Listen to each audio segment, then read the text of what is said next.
Okay then. There should be sheets around on the chairs. I actually have a spare one up here if anybody needs. There we go. And welcome back to part 2. I will also note 2 other programs for people to be aware of. One at Shari Shamayim this evening at 8:15. It's a program that my Beit Midrash runs each year. We call it Haggadah Night. It's 4 thoughts on the Haggadah, each thought less than 10 minutes. It starts at 8:15. By that math, it should be done by 8:55. And it's just 4 thoughts on different parts of the Seder. I will be speaking about Karpas. Others will be speaking about other parts. It's a free program that's at 8:15 this evening at Shari Shamayim. And then the other is a 4-part series coming up in May that will be at Beth Emeth. It's called History's Leading Anti-Semites, and we will be talking about 4 people who truly did not like us and what our reaction was and how we dealt with them. The first one will be the first caliph of the Almohad dynasty in the 12th century Morocco. The second one is going to be, if I remember correctly, Martin Luther. The third one is Empress Maria Theresa. And the fourth one is Fyodor Dostoevsky. So this will be 4 Wednesday mornings in May. If you have more information about it, just email me. My address is at the top of the source sheets, so you can see it there. So last time, we introduced the topic of the other villains of Passover by talking about the passage in the Haggadah that begins Arami Oved Avi, which we explained can be translated in different ways, but within the Haggadah it's translated as an Aramean tried to destroy my father. Ouch. It's not your fault, I know. These things do that. Wow. Okay. So the people can remember to turn off their phones. That will be great. Now all our technology is with us. So we said an Aramean tried to destroy my father, and that was a fellow by the name of Lavan, also known as Laban. And we noted how much a part he is of Jewish history, how he is the father of Rebecca and brother of Rebecca, father of Rachel and Leah, Rachel and Leah, and therefore, in a sense, the ancestor of 2/3 of the Jewish people. And we asked, so why is he identified as a villain? And we took a little bit of a digression to talk about how nations are formed, and the need for trust, and the need for a feeling that we are associated with others. We talked about shared language, shared customs, shared history, shared birthplace, and we talked about how what Lavan did with the swapping of Leah for Rachel effectively undermined the creation of the Jewish people and our sense of identification with each other. It created a sense of us and them. It goes way beyond squeezing 7 years of labor out of Jacob, and in addition, what it does is it leads to great strife between Rachel and Leah themselves. It leads to the addition of Bilhah and Zilpah into the equation. It leads to the existence of multiple camps among their children. And we talked about how that would continue going forward. The way that they camped in the desert, the way they would be counted in the census. We continually break them up as the family of Leah, the family of Zilpah, the family of Bilhah, the family of Rachel. And ultimately, where that took us was the sale of Joseph. And how Shimon and Levi, sons of Leah, want to kill Joseph, the son of Rachel. We talked about where that desire to kill him came from. The us versus them. The feeling that in this family, it's always us versus them. So Isaac made it, and Ishmael got kicked out. And Esau got not kicked out, but excluded from the blessings, while Jacob received the blessings. And now the sense is, again, it's an us versus them. Joseph thinks he's special. He's having these dreams. He's received the cloak from our father. He is the one who's being marked as special. Had they viewed themselves as all one unit, there would be no fear that Joseph is going to use his blessings in order to destroy them. But because there's a sense of he's on one side and we're on the other, they say, well, we better get rid of him or he's going to get rid of us. Right? This all sounds familiar? We did this last week? Okay, good. And then Judah comes along and says, well, don't kill him. Let's sell him. And on the one hand, you look at that and say, well, that's an upgrade, right? It's better than killing him, right? But on the other hand, it introduces the idea of we are going to profit from the ruin of our brother. He's being sold into slavery in Egypt. Don't kid yourself. No one thinks he's going to rise to anything from then on. So that he's saving his life, but gaining personally by doing so. It's this concept of the sale, and we showed how that plays out in the prophets, and particularly the book of Amos, where that kind of taking advantage of others to protect, to support yourself is harshly criticized by the prophets. And we said it's very hard to call Judah a villain, because he becomes such a powerful, wonderful figure for us. He rises from this, first in the story with Tamar, and then as we talked about, defending Benjamin before the viceroy of Egypt. Royalty comes from Yehuda, comes from Judah, so calling him a villain is really a very difficult thing to do. But in the context of our descent to Egypt, he is a major player. Because instead of saying, don't kill him, let's keep him, let's figure this out, he said, let's sell him. And so we talked about how, as the Midrash notes, the very next story begins, and Judah descended from among his brethren, that his brothers demoted him. They said, you're not a leader. And once the fervor of get rid of Joseph wore off, and they realized what they had done, they demoted him from his position of leadership. And that brings us to where we start this week, which is the story of Datan and Aviram. Who are Datan and Aviram? What do we know about them? Anybody know? Less familiar than Judah, that's for sure. Yeah? Right. Datan and Aviram would go on, not from the event that we're going to start with today, but ultimately would go on indeed to incite rebellion against Moses. But let's go back to their first appearance. They're not actually named at this stage. Almost no one is named at this stage in the book of Exodus. Take a look at source number 1, please, on your sheets. At this point, Moses has been raised in the palace of the Pharaoh. And it was at that time. And Moses matured and went out to his brethren, and he saw their suffering. And he saw an Egyptian man beating a Hebrew man from his brethren. And he looked here and there, and he saw there was no one. And he struck the Egyptian and buried him in the sand. He went out on the second day, and behold, 2 Hebrews were fighting. He said to the wicked one, why will you strike your peer? The commentators note that the language in the Hebrew sounds like he hasn't actually struck him yet, but he's already calling him wicked just for trying to, just for planning to. Raising his hand is already sufficient. He says, why will you strike your peer?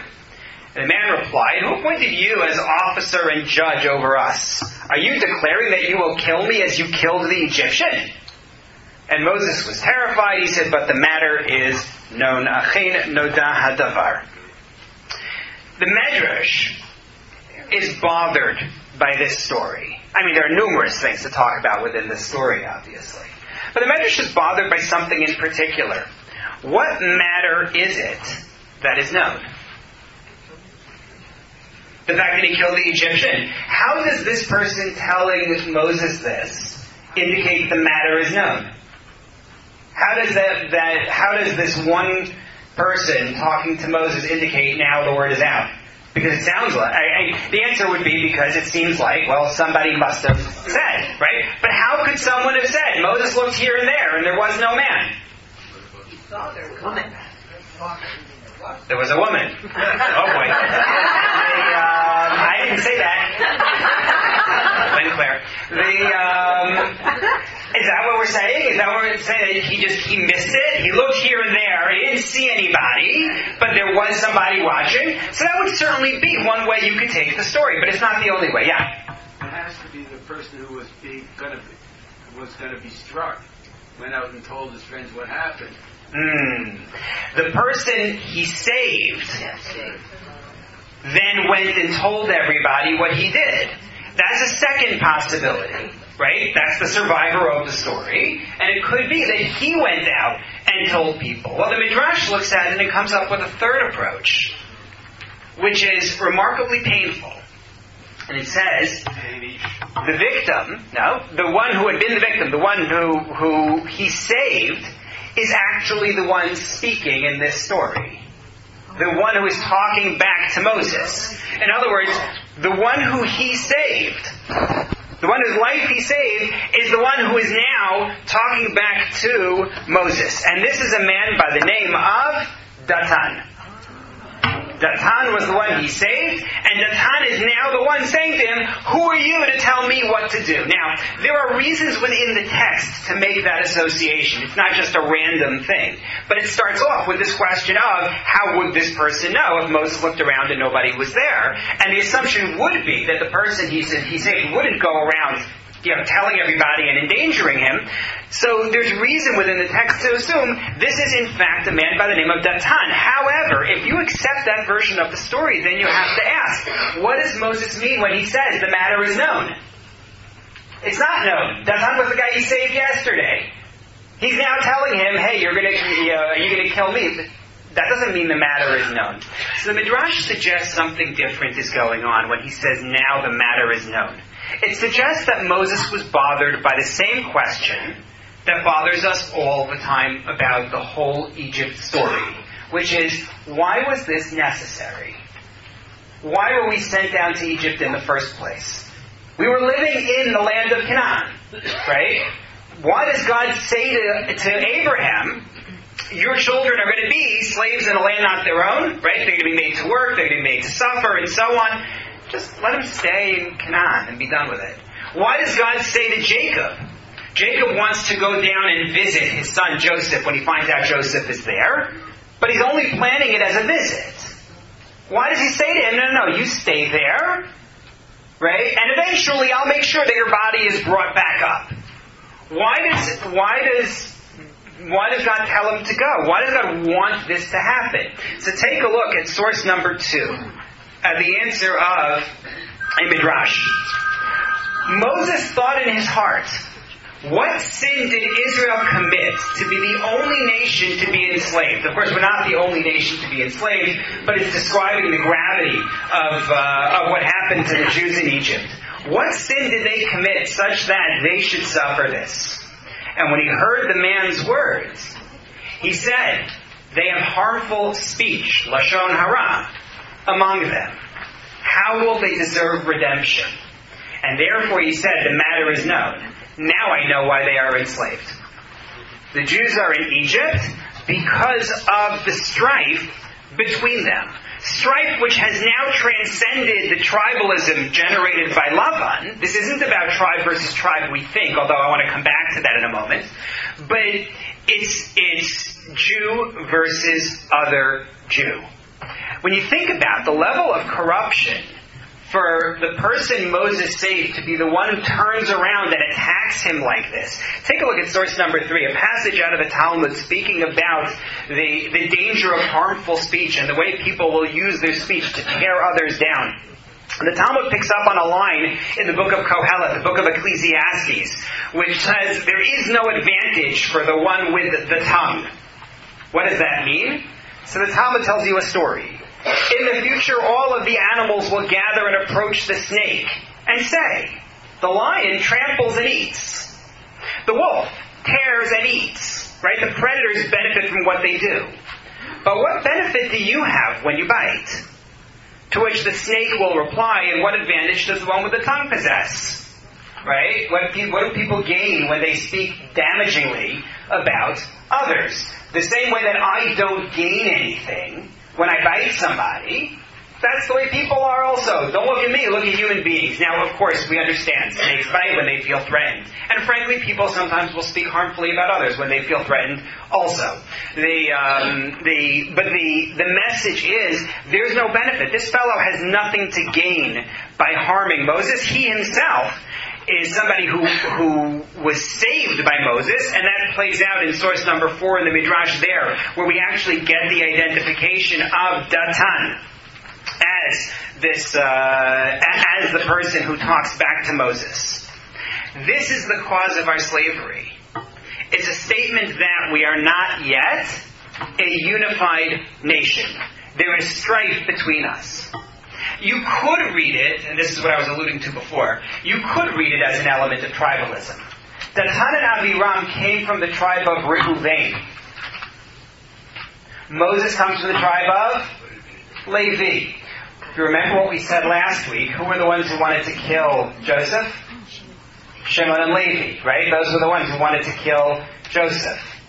Reuven was the one who said, throw him in a pit, thinking that he would come back later in order to save him.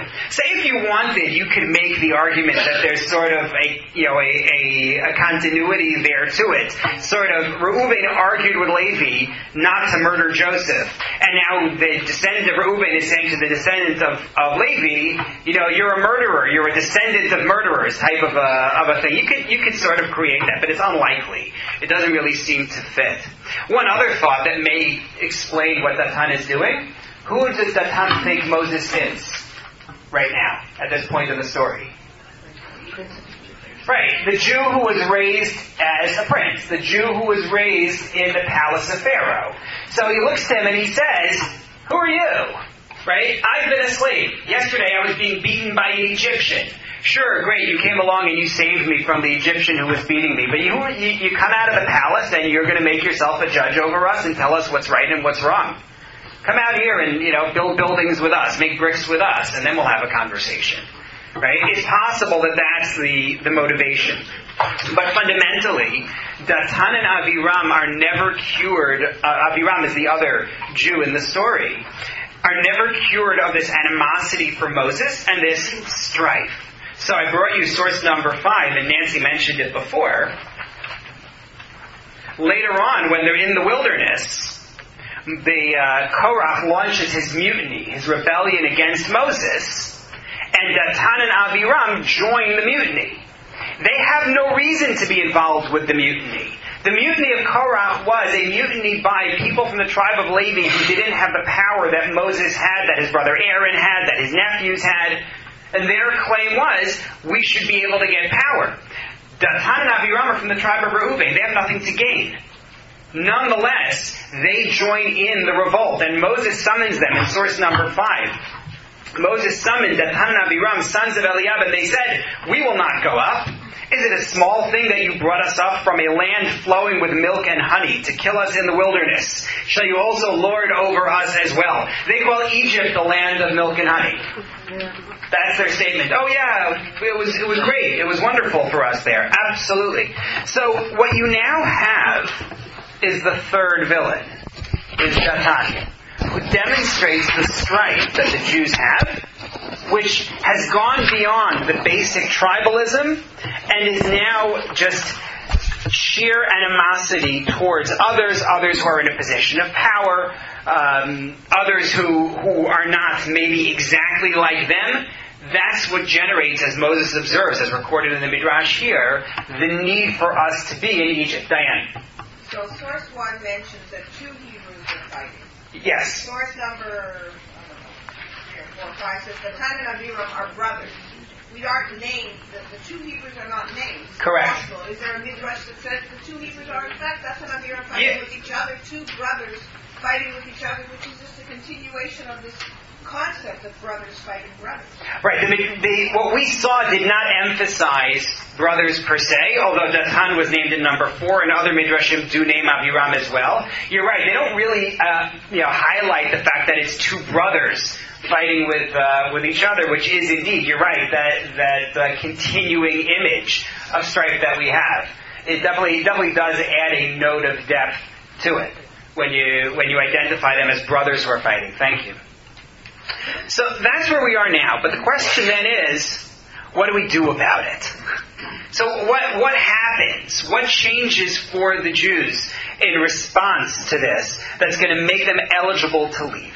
Rabbi Zalman Saruskin was a rabbi in the Ukraine in the early to mid 20th century. He wrote a Haggadah called Hashir v'Hashevach. And he says that's why we went down to Egypt. We went down to Egypt to form, to borrow a phrase, a more perfect union. He said, other nations began in peace and harmony on their own land. You go back to what we said from Fukuyama in our first week. People who have a shared history, people who grew up together, people who have a shared language, that's the way they form. But he says, we didn't form like that. We actually ran counter to that. I brought you bullet points in number 6. When you think about it, generation by generation, Abraham versus the world, right? He's told to leave his family, right? Leave the idolatry of his father, leave his birthplace, and so on. He has to rebel against the place he came from. Then you have Isaac versus Ishmael, you have Jacob versus Esau, and you have Joseph against his brothers. In some sense, there's an element of necessity in this, so that the Jews won't be like everybody else. It's hard to buck the world, right? If you're going to accept this monotheism, if you are going to accept this new doctrine, this new system, this new way of doing things, you can't be like everybody else. And so, we had some chutzpah. We had difficulty getting along. But at some point you have to grow up. You can't live life that way forever. A nation of revolutionaries isn't going to get anywhere. Yeah, someone commented, I forget who I heard this from, but it was very right. There's such an emphasis in the Jewish world on leadership training and leadership projects and who's going to be a leader and so on. And we also need some followership. We have a hard time with that. Everyone's a leader. Everyone knows the best way to do things and is glad to tell you how.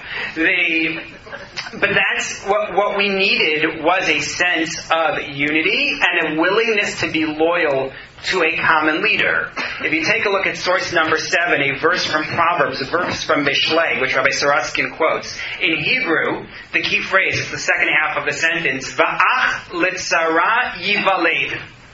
Ach, brother, litzara, at a time of trouble, yivaled, will be born.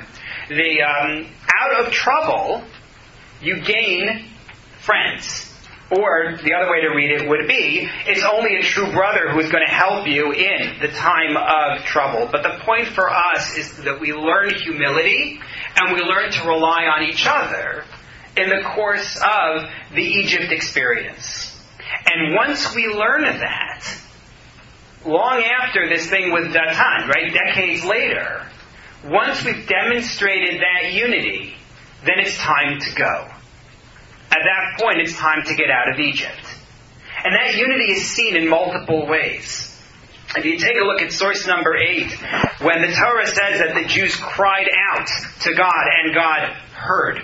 Rabbi Naftali Tzvi Yehuda Berlin, rabbi in the end of the 19th century, beginning of the 20th century, leader of the yeshiva in Volozhin, made this point. He said, the Torah's text, which you read in the Haggadah, says, Vayiz'aku, they cried out to God. At this point, they've already been slaves, depending on how you count it, call it 210 years.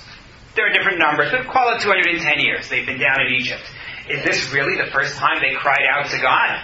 That's the first time that they cried out. So there are different answers, but look at his answer. Number 8, they cried out, they gathered to one place and decided to stand in prayer and cries. It was the unity of their cry that made things different. The point was that they did it together. And I think you see it elsewhere in the description of the story. If you flip the page to source number 9. When Moses first comes to Pharaoh, right? Moses and Aaron go to Pharaoh and they say, God said, time's up, let the Jews go. What's Pharaoh's reaction? Sorry? Not just no, and not just who's God, but what does he do to the Jews? Works them harder. Tells them, you're not getting straw. You have to make the bricks. You also, the bricks that you're going to use to build, you have to make them yourself by going to find straw. And you still have to keep up your quota. Look at text number 9, please. And the shotrim of the Jews. What is a shoter in modern Hebrew? A police officer is in Mishtara, right? Is a police officer. It means somebody who is in charge and who has weapons at his disposal to enforce what he's doing. The shotrim of the Jews who had been put in place by Pharaoh's slave drivers were struck, saying, why have you not completed your quota of brick making like in previous times, not yesterday and not today? The shotrim are getting hit. In the Egyptian structure, you have the Noksim, who are the slave drivers. Those are Egyptians. Then you have the Jews, who are the Shotrim. And then you have the Jews who are the slaves. What did the Egyptians think was going to happen in order to make sure that the bricks would be made? What did the Egyptians expect to have happen? They thought the Shotrim are going to beat the Jews. Right? That's what they thought. They thought they created a capo system. They thought that they created a system in which the Jews will beat the other Jews into doing the work. But what actually happened in the text? The Shotrim absorbed the blows themselves. The Shotrim did not transmit it on to the Jews who were making the bricks, the Jews who were building the buildings. They absorbed it into themselves instead. They took it for their brethren. Not only that, if you take a look at source number 10, Moses and Aaron come out from Pharaoh when they've only made things worse, as far as anybody could see. And they, the people, encountered Moses and Aaron standing to greet them when they left Pharaoh. And they said to them, God shall look upon you and call you to justice. For you have made our scent bad in the eyes of Pharaoh and in the eyes of his servants, placing a sword in their hands to kill us. They yelled at Moses and Aaron. They said, what have you done? But what did they not do to Moses and Aaron? What didn't they do? They didn't attack them, and they didn't turn them over. Right? They yell at them, they're furious, but there's a line that they won't cross. They're not willing to harm somebody else from the family. They're not willing to harm their own people. In contrast with what happened with the sale of Joseph, the animosity between the brothers, they're going to support each other, even in the event that it's to their own detriment. That's what says it's time for us to get out of Egypt. And Rabbi Saruskin points out something beautiful regarding the most maligned food of Passover. And I don't mean gluten-free cookies.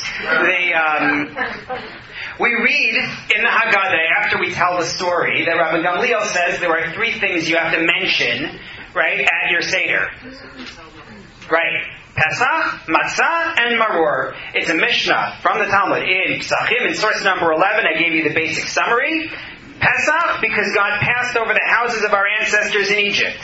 Matzah, because our ancestors were redeemed in Egypt. Maror, because the Egyptians made the lives of our ancestors bitter in Egypt.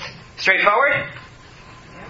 Which of these should you not really need to mention in your Seder? Which of these doesn't really need to be mentioned? Why the Maror? Maror was the whole experience. So I would have said, I can hear different answers here, so maybe it's not as clear as I thought. Rabbi Sarashkin, though, and I are on the same side. Pesach you mentioned because that's the miracle. Right? That's the miracle. God gets us out of Egypt. Punishes the Egyptians say, okay, you can go, and they chase us out of Egypt. So I'm going to include Pesach in my Seder, not to mention it gives us the name for the sacrifice that's brought on Pesach, or the eve of Pesach. Maror, that's the bitterness of our slavery. That I understand. But matzah is really just the bread that we ate on the way out. That's it. You know, it's interesting. You grow up hearing that matzah is the bread the Jews ate as slaves in Egypt. But the Torah never actually, you didn't even grow up hearing that. Okay, good for you. The Torah never says it. The Torah does call it lechem oni, bread of affliction. But it never says, there's no description of the Jews eating it as slaves in Egypt. Rather, it's the bread that didn't rise, right, when we left. Why didn't the bread rise? Why wasn't there enough time? We knew 2 weeks beforehand when we were leaving. This is like what goes on in my house. Why are you not packed? Mind you, I'm the target of that question. I was asking it. We knew 2 weeks beforehand. On the first day of the month of Nisan, we were told when we were leaving. On the 10th day of the month of Nisan, we were told, set aside the sacrifice, the Karban Pesach. We're going to be sacrificing it on the 14th, and then we're going to be leaving. There's no reason why we couldn't have made bread.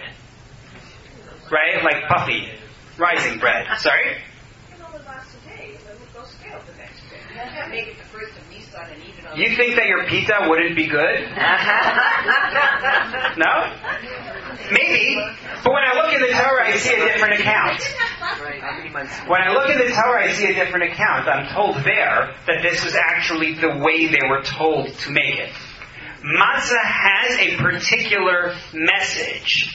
You're supposed to have the matzah that way specifically. It's supposed to carry a message. And this is Rabbi Sorotskin's insight. It's a beautiful idea. He says, and this is the part about the much maligned food. What do you make matzah out of? Sorry? Flour and water, right? Flour and water. Water is the liquid sign of division. It flows freely and apart. That's what liquids do, right? They'll fill out whatever space they're in. But also, if you go all the way back to creation, right? Day 2 of creation, the water is divided. The water below and the water above. It's the sign of division. And then flour, right? Flour just flies apart. You have these tiny little particles, and the air will blow them wherever they go, and they'll scatter, and they'll make a mess. That's what flour does. You combine them, and they stick together as a unit, like nothing else. Hence the problems people have with matzah. But you have to bake it fast, because if you don't, it will ferment. And at that point, again, it will spread outward. It will rise, right? You know the science of it, right? Fermentation involves the production of carbon dioxide. It gets trapped by the gluten. It creates a structure, and that's why bread rises. So what they need specifically is matzah as a reminder that they had to stick together, that they needed that unity, they needed that bond with each other, and so we are instructed to be careful to avoid chametz. Yes, the most salient characteristic of matzah is that which makes it hard for people to digest. Otherwise, it wouldn't be matzah. So this is, to me, a tremendous lesson we get at our Seder. We celebrate the dense matzah. And we see this show up, this attempt at unity and correcting the schism. We see it show up in the ensuing 40 years that the Jews travel in the wilderness. So, for example, I brought it in your sheet as bullet points in number 13. Anybody know the significance of the first bullet point? Those two people, Bezalel and Aholiab? They were designers. They were the lead contractors on the building of the Mishkan, the temple the Jews traveled with in the wilderness. Bezalel from the tribe of Judah, from Leah, and Aholiab from the tribe of Dan. And if you don't have the sheets from last week still, Dan, remember, was from Bilhah, was Rachel's maid. So you're taking the son from royalty, from Judah, from Leah, and you're having him work with Dan, who comes from the maid, and not just the maid, but Rachel's maid, and putting them in charge of the national project. You're telling everybody, these have to work together. What's the significance of the second bullet point? Who are they? The two came back with the favorable. Right. They're the two good Meraglim, the two good spies. Right? When they send one from each tribe, the two good ones are Joshua, who comes from the tribe of Ephraim, which is from Rachel, and Caleb, who is from Judah, from Leah. They're working together. And then the third bullet point. Does that ring a bell? What's the common denominator between those? True. What unites Reuven, Gad, and Manasseh? On the other side of the Jordan. Good. When the Jews arrive at the land of Israel, finally, right, they want to go in, and they try to cross through the land of various nations. They want to go through the land of Moab. Moab isn't interested. They want to go through the land of Edom. Edom isn't interested. But these are all family, and God says, I don't want you fighting with them. So instead, we end up going to Sichon, the Amori. They say, forget it. And God says, okay, you can fight with them. And we go to war with them, and we get their land. And the tribes of Reuven and Gad say, not Menashe, the tribes of Reuven and Gad approach Moshe and say, we have a lot of cattle. They had a lot of cattle, and they said, this is great land for cattle. We would like to keep that land. We don't want to cross the Jordan and go into Israel. We want to live on the eastern side of the Jordan. That's where we would prefer to be. And Moses is very angry because he says, 40 years ago we had people who said they wanted to stay in the wilderness, and look what happened. Right? We can't do this another 40 years.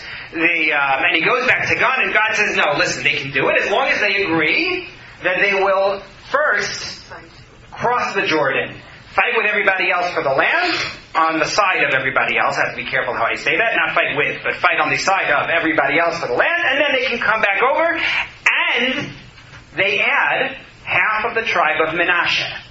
They didn't ask for that land. The half of the tribe of Menashe that goes there is assigned to go there. What's going on? Reuven is from Leah. Gad is from Zilpah, Leah's maid. They're going to be the ones on the eastern side of the Jordan. And God says, okay, but I'm throwing a son of Rachel in there also. Menashe is going too. And then eventually the tribe of Dan also gets a portion. They're Dan being from Bilhah. And it's interesting because they're all the firstborn. Reuven is the firstborn. That's its own note. But the point that I want to show you here is that you see attempts to try to correct the schism. The villainy that leads us to go to Egypt is the us versus them. And there's an attempt to try to bring us together first through the Egypt experience and then through steps like these in the wilderness. So far so good? We're clear? Sandy? Sorry? That's exactly the idea. That matzah represents this kind of unification. The dense matzah that sticks together, we are supposed to be like that. That's exactly the idea that Rabbi Saratskin promotes. Yes? So can I just ask you, at the beginning of the Seder, when it says, this is the bread of affliction, which our forefathers were forced to eat in the land of Egypt, so like you were just saying before, that there's no line in the Torah that talks about the Jews eating matzah in Egypt. So why does the Haggadah say that? Right. So, good question, but it's not quite what the Haggadah says. And I thank you for asking it because it gives me a chance to clarify it. No, it's very close.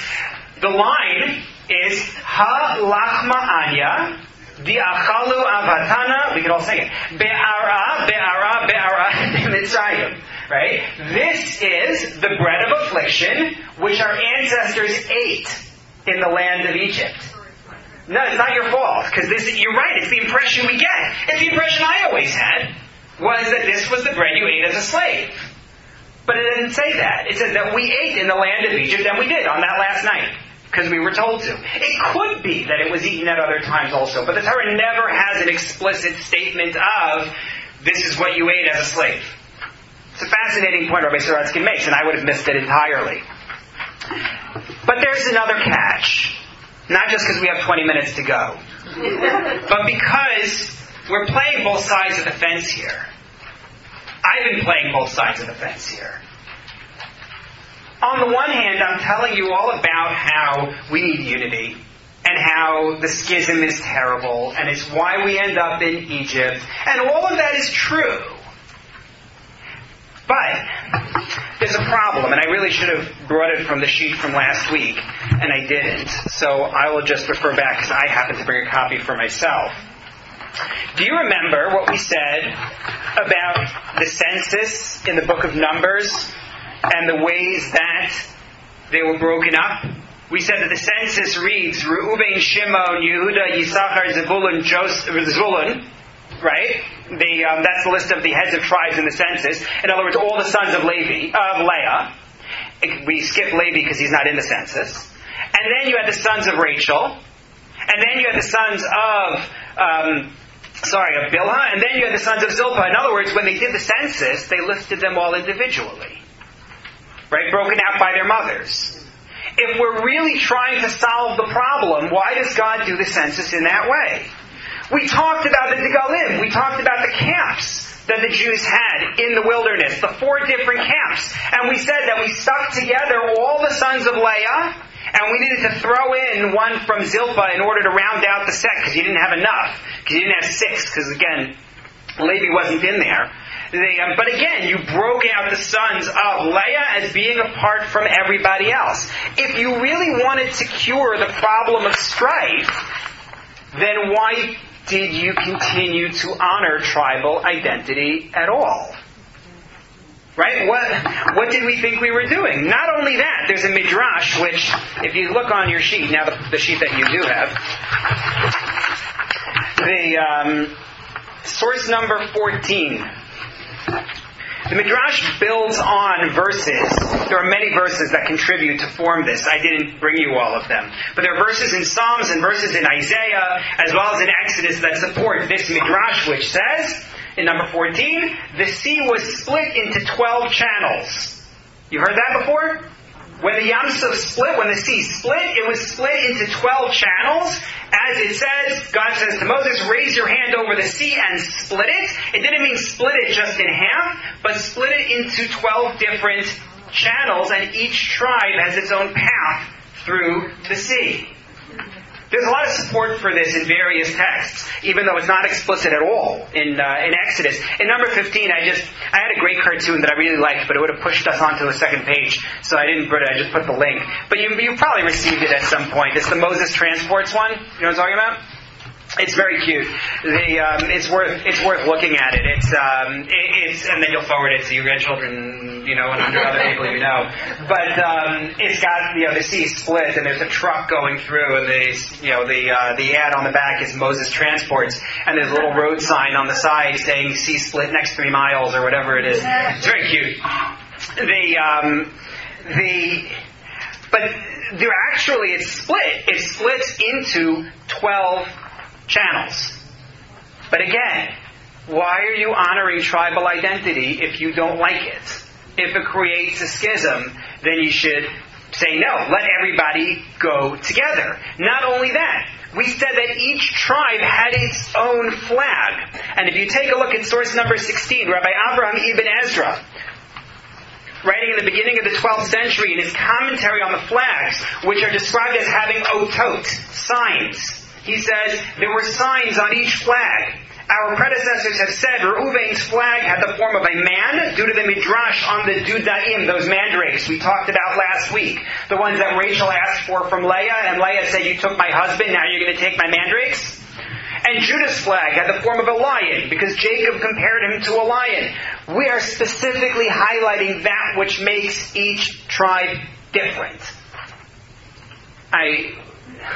No, we just learned. We're all one people. We're doing the opposite. Not only that, take a look at source number 17. I brought you again a series of bullet points. Over and over and over again, biblically, you find the image of 12 stones. Specifically 12 stones to represent 12 tribes. The first one that I brought you there at Sinai, Moses builds an altar out of 12 stones, and it says, not an altar, a monument, excuse me, L'shnei Asar Shiftei Yisrael, because there are 12 tribes of Israel. The next one, the breastplate of the Kohen Gadol, of the high priest, has 12 stones representing the 12 tribes. It even has the names. There are all sorts of mystical texts that explain the association between each gem and each of the tribes. Joshua, when they crossed the Jordan, sets up a monument of 12 stones to mark the crossing of the Jordan. He then uses another set of 12 stones to build an altar on Mount Eval. And then the last one that I brought you there, the story of Elijah, of Eliyahu Hanavi on Har HaKarmel. Elijah says the Jews have gone to worship with the priests of the Baal, this Canaanite god. I'm going to have a showdown with them. And he builds up this ancient altar that he fixes up with 12 stones. Right, if you remember the story, right, there's a big showdown. And the prophets of the Baal try to bring fire down from heaven to consume their offering, and no fire comes down. And then he recites a short prayer, and the fire comes down and consumes the offering. And the Jews all say, Hashem hu Elokim, Hashem hu Elokim, God is the right God. And that lasts for a little while. But again, it's the 12 stone image. And even though there is an element of unity hinted at in that image, because the 12 stones come together as one, I brought you an example in source number 18, the Midrash regarding Jacob. Right? Are you familiar with this story about Jacob and the 12 stones that were his pillow or his protection? When Jacob is running away from his brother Esau wants to kill him. So Jacob camps out, and he puts stones by his head. But it's very interesting.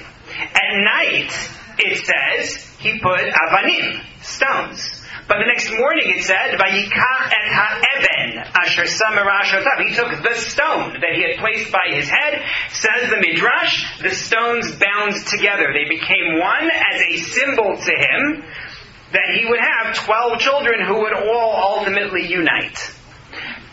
Nice. It is nice. But why do you need to honor this division? What are you accomplishing? What would you say? Why do we preserve the division, which is so dangerous and so counterproductive in the Jewish mission? Identity. What do you mean by identity? Each tribe is unique and has unique strengths, and together they all come, and then they form a unit, which each has a certain characteristics that you need to make one nation. Good. So one issue is that the tribes have different traits. They develop in different ways. They develop different characteristics in their families and in their traditions, and that can make them unique. Interesting to note, Reb Chaim Vital, the lead student of Rabbi Yitzchak Luria, also known as the Ari, who was a major Kabbalist in Sfat in the 16th century, Rabbi Vital said, each tribe has its own spiritual character, and therefore each tribe should actually have its own nusach, its own format of prayer that's appropriate for the members of that tribe. Our problem is I have no idea what tribe I'm from. I know I'm not a Levi, but that's about it. But the idea is that each tribe should have really its own mandate, its own spiritual mandate, and should be particularistic in its spiritual life, even as they are bonded with everybody else in their national life. And so that's one argument, is that you have to honor the tribes, because each one has its own traits. Right? This is something, of course, that, is going to be part of a bigger Canadian theme. If you want to talk multiculturalism, this is very much part of that conversation. It's the traits that they bring that are unique, and that's one element. But Pearl said something else first, which is identity. It's also about just your sense of identity, of who you are. Being Jewish is centrally about our covenant. It is centrally about our Torah. But it's also about being part of an Am, being part of a nation. And that doesn't only mean the nation as a whole. It also means about the part of the nation that you come from. Yeah, actually, when Yaakov blessed the children, I don't know why it's called blessed, because it was not blessing. Some of them it was. But it was really on each one their character. Yes. And he was talking to each one also what will be with them, and what. So he did mention the characteristics of each one of them. Yes, absolutely. Why it's called brachot is a good discussion, but yes, he highlights the traits of each one.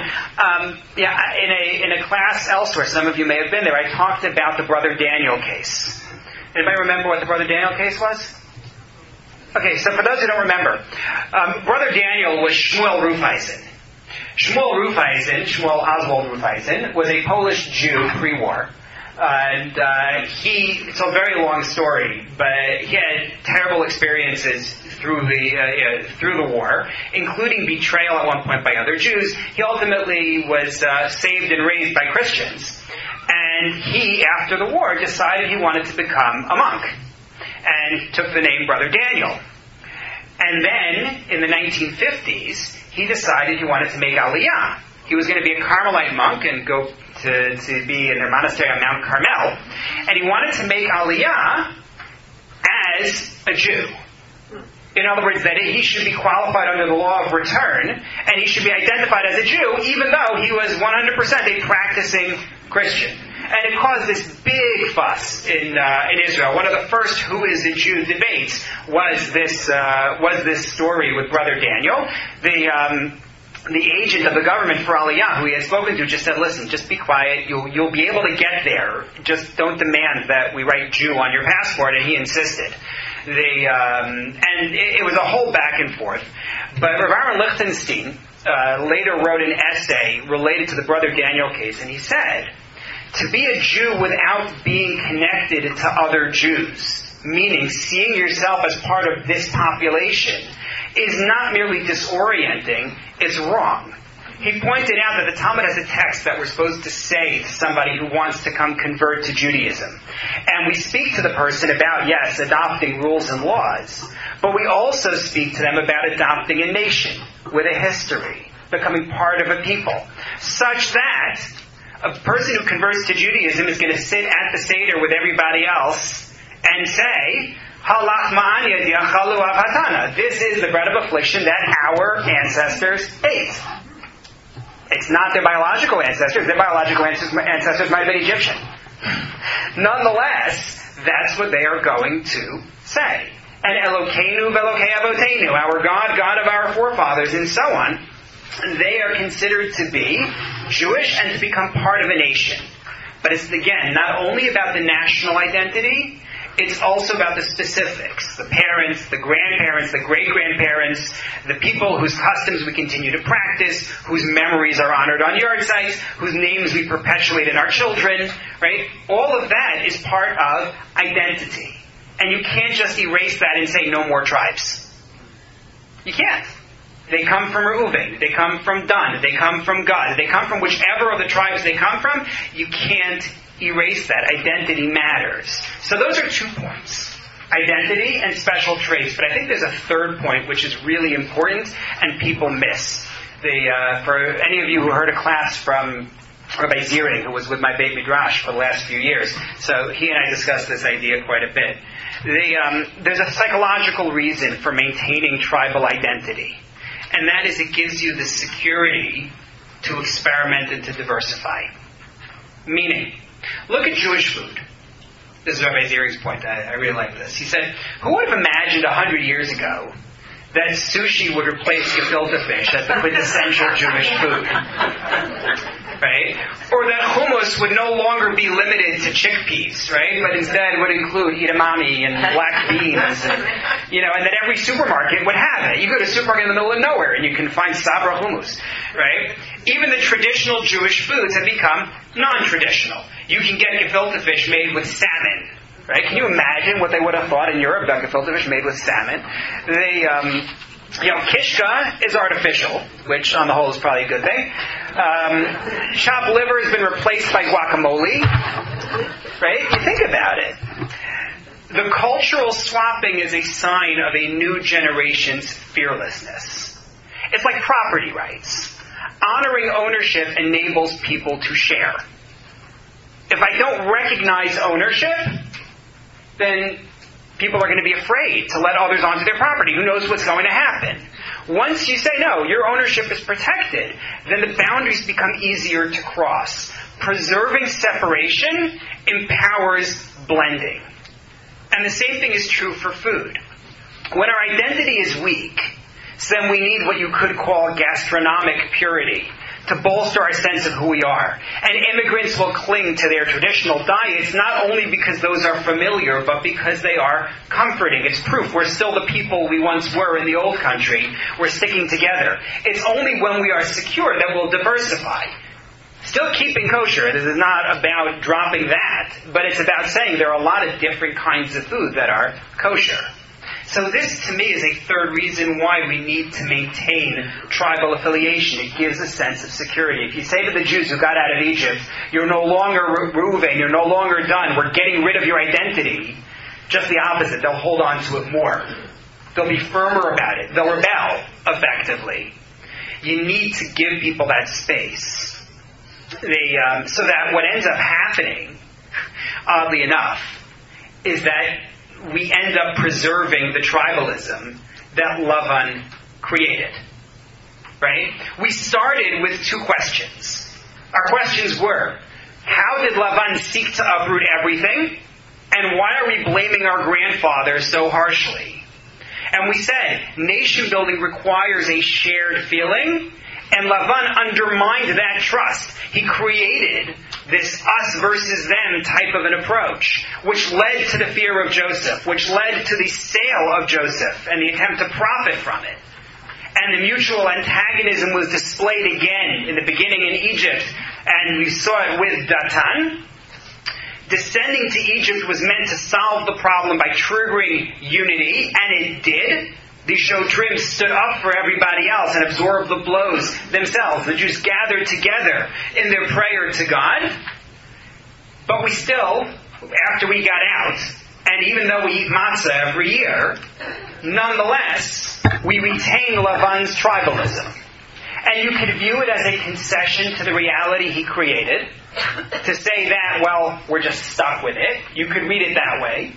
Or you could say, this was the divine plan. God wanted there to be these tribes with their special traits and their special identities. You can read it either way. I'm not sure which way is correct. But fundamentally, we keep it, and we say, it's important to know our roots, it's important to use our unique talents, and it's important that we benefit from a secure, unchallenged identity. I brought you one last quote that I just love. Rabbi Yechiel Michal Epstein, the author of the Aruch HaShulchan, a major work of Jewish law.